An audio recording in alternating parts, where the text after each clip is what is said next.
Heureuse d'être en votre compagnie pour le tour de l'actualité d'ici et d'ailleurs sur MTV+. À présent, le sommaire. Côte d'Ivoire commerce à création d'une mutuelle des acteurs.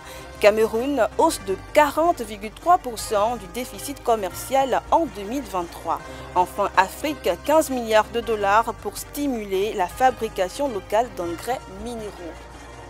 Mesdames et messieurs, bonsoir. Après des découvertes des gisements baleines en Côte d'Ivoire, le ministre des Mines, du Pétrole et de l'Énergie, Mamadou Sangafoua Coulibaly, veut promouvoir les valeurs morales et la bonne gouvernance. Cette réforme devrait contribuer à rendre ce secteur résilient.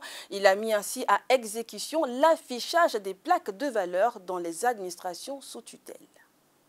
À l'entrée du ministère des Mines, du Pétrole et de l'Énergie, cette plaque des valeurs en 5 points rétablit les règles et se présente comme un outil qui prône les valeurs d'éthique et de bonne gouvernance.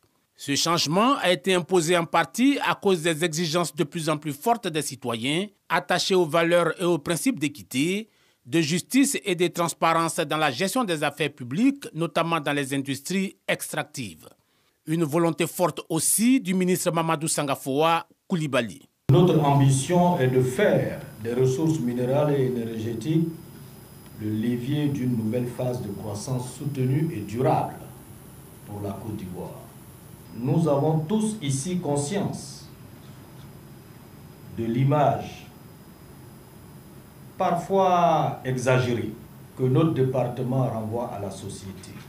De façon globale, il s'agira pour chaque agent d'améliorer de manière continue la qualité et la productivité du service public. Cet outil permettra de lutter efficacement contre la corruption en codifiant le comportement individuel et collectif, renforçant la culture du secret du service public dans l'intérêt de la nation. Nous revenons sur ce qui s'est passé le week-end dernier au Palais de la Culture de Treichville. Dans cette information, il était question de l'ouverture de l'Assemblée générale constitutive de la Mutuelle des commerçants de Côte d'Ivoire sous la présidence du ministre du Commerce et de l'Industrie, Souleymane Diarra-Souba. Ce projet vise à renforcer la formalisation de la modernisation du secteur commercial ivoirien. Suivons cet élément. Le commerce contribue pour 15% au produit intérieur brut, mais le secteur peine à s'affranchir de l'informel. Les marchés brûlent à tout moment, ça c'est un problème majeur. La reconstitution du capital pour ramener le commerce est un véritable problème. En d'autres termes, il n'y a pas d'assurance, il n'y a pas de garantie. Pour faire face aux défis, une nouvelle organisation, la MUCI, la Mutuelle des commerçants de Côte d'Ivoire, portée sur les fonds baptismaux à travers la présente Assemblée générale. L'activité de ce jour constitue le couronnement d'un processus entamé depuis 2015. Porté par la majorité à la tête de la MUCI, le maire d'Adjamé, Farikoussou Maoro, a entre autres priorités la création d'établissements financiers. Avec la création de cette mutuelle, dorénavant les commerçants auront une retraite, auront une assurance pour les incendies des marchés. Également, nous ambitionnons la création d'une banque des commerçants qui n'existe pas en Côte d'Ivoire. Ce n'était pas encore venu avoir une bonne assurance. L'assurance qui va prendre les gens au-delà de 60 ans. Or, toutes les assurances que nous avons en Côte d'Ivoire, après 60 ans, on ne peut plus adhérer à une assurance. Alors qu'avec les commerçants, nous avons 60 ans, 70 ans, 90 ans. Vraiment, c'est une joie totale pour nous. Autre chantier de la MUCI, la couverture maladie universelle, le régime de retraite complémentaire pour commerçants. La MUCI, donc un outil de solidarité et d'entraide dans le prolongement des initiatives du président de la République, Alassane Ouattara, pour booster l'activité commerciale, selon le ministre de tutelle. La prise en compte des problèmes liés à la retraite, à la couverture maladie universelle, qui semblait être un rêve utopique pour les commerçants, est aujourd'hui une réalité, à travers la création effective de la mutuelle qui nous réunit ce jour. La mutuelle des commerçants de Côte d'Ivoire devrait à terme permettre de couvrir divers sinistres. Cela permet d'une part d'améliorer les conditions de vie des populations, de créer des possibilités d'employabilité de notre jeunesse et également d'impacter effectivement les coûts, les prix des produits de grande consommation, parce que tout cela prend en compte la problématique de la conservation de nos produits. Le conseil d'administration de la Mutuelle des commerçants de Côte d'Ivoire a un mandat de 3 ans pour positionner le commerce comme un levier de la croissance économique. L'Institut national de la statistique du Cameroun révèle dans un rapport que le déficit de la balance commerciale camerounaise en 2023 se situe à 2004 milliards de francs CFA contre 1428 milliards de francs CFA en 2022. Il enregistre ainsi une hausse de 576 milliards de francs CFA, soit 40,3% par rapport à l'année précédente. Le rapport sur le commerce extérieur du Cameroun pour l'année 2023 révèle une dégradation du solde de la balance commerciale de ce pays d'Afrique centrale. Ainsi, le déficit de la balance commerciale du Cameroun est ressorti à 2004 milliards de francs CFA, ce qui correspond à son niveau le plus élevé depuis 2015, d'après le rapport sur le commerce extérieur du Cameroun. L'impact de ce déficit est qu'il faut absolument remonter cette perte. Et c'est cette remontée qui va permettre de résorber une partie du chômage, d'améliorer les conditions d'emploi et de créer de vrais emplois productifs.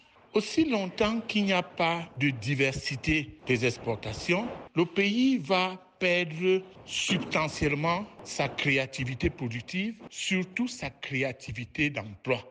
Selon le rapport sur le commerce extérieur du Cameroun, la dégradation du solde commercial du pays résulte de la baisse de 495 milliards de francs CFA des recettes d'exportation, combinée à la hausse de 81 milliards de francs CFA des dépenses d'importation camerounaises. Cette donnée économique met en lumière les défis auxquels le Cameroun est confronté sur le front commercial, notamment sa forte dépendance au pétrole brut et au gaz naturel, qui représente 52% des exportations hors pétrole brut.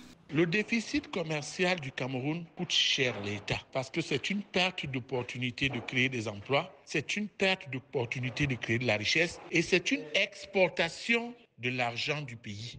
Alors que si le déficit était positif, le Cameroun profiterait de cela pour importer des devises à travers les exportations, créer de la richesse, réduire le chômage des jeunes.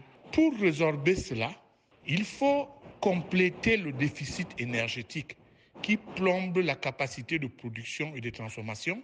Par ailleurs, l'Institut national de la statistique du Cameroun indique que la courbe des recettes d'exportation du pays africain a décru de façon importante en 2023. Elle s'est chiffrée à 2 988,6 milliards de francs CFA. L'Union africaine a réuni les chefs d'État, les ministres et les partenaires de développement agricole en Afrique du 7 au 9 mai 2024 à Nairobi au Kenya lors du sommet africain sur les engrais et la santé des sols.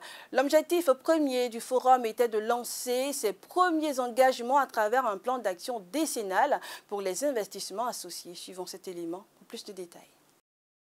Afin de réduire la dégradation et l'infertilité des sols en Afrique, les dirigeants africains et l'Union africaine, lors du 2e sommet africain sur les engrais et la santé des sols qui s'est tenu du 7 au 9 mai 2024 au Kenya, avaient pour objectif de tripler la production locale d'engrais organiques et inorganiques d'ici à 2033. Selon l'Union africaine, 15 milliards de dollars d'investissements privés sont nécessaires pour augmenter la production locale d'engrais minéraux en Afrique. Les dirigeants africains souhaitent stimuler la croissance agricole, la productivité des sols et l'essor économique du continent.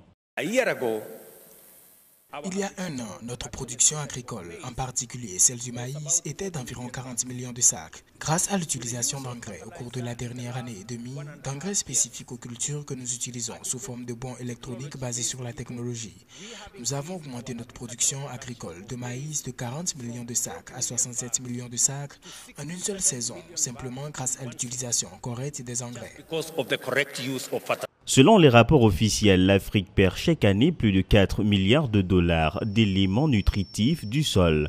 Les chefs d'État africains soulignent la nécessité de produire des engrais de qualité pour remédier aux faibles rendements qui menacent la sécurité alimentaire du continent.